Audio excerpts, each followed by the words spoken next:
আমার হাজবেন্ডের হাসি মুখটা দেখে বেশ ভালো লাগছে। অনেকটা সকালবেলা আমি আর আমার হাজবেন্ড টিকিট কাউন্টারে চলে এসেছি, আর এই কাউন্টারের এখানে আমাদের বাসটা ছিল। আমি আসলে আজমপুর কাউন্টার থেকেই মূলত বাসে উঠলাম, আর এটা ছিল পাবনা এক্সপ্রেসের একটা বাস। অনেকদিন পর একাই ট্রাভেল করব, আর ঋতু অনেক আগেই বাসায় চলে গিয়েছে। আমার হাজবেন্ড আর 3-4 দিন পর যাবে। আজকের দিনটা শুক্রবার ছিল, এজন্য দেখলাম কাউন্টারে প্রচুর ভিড় ছিল। প্রতিটা বাসে প্রচুর মানুষ যাচ্ছে। প্রথমে ভেবেছি রাস্তায় জ্যামে পড়বো, বাট রাস্তায় একদমই ফাঁকা ছিল। এই তো আমি যমুনা সেতুর একদম টোল প্লাজায় চলে এসেছি। আর 2 থেকে 3 দিন পর এই টোল প্লাজার সামনে প্রচুর জ্যাম পড়ে যাবে। গত বছর কোরবানির ঈদে এই সময়টা আমার বেশ খানিকটা কষ্ট হয়েছিল, প্রচুর জ্যাম ছিল।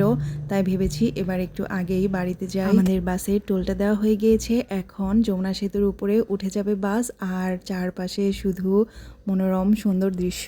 এটাই হলো যমুনা নদী, আর নদীতে একদমই পানি নেই, চর পড়ে গিয়েছে, তবুও ভালো লাগছে দেখতে। যমুনা নদীর সাইডটা অনেক অনেক বেশি সুন্দর, আমার তো বেশ ভালো লাগে। প্রচুর গাছপালা এদিকে। এই ব্রিজের সাইডে যে গাছপালা দেখছেন, এটা হচ্ছে ইকো পার্ক, আর এটাই হলো সিরাজগঞ্জের বড় ইকো পার্কটা।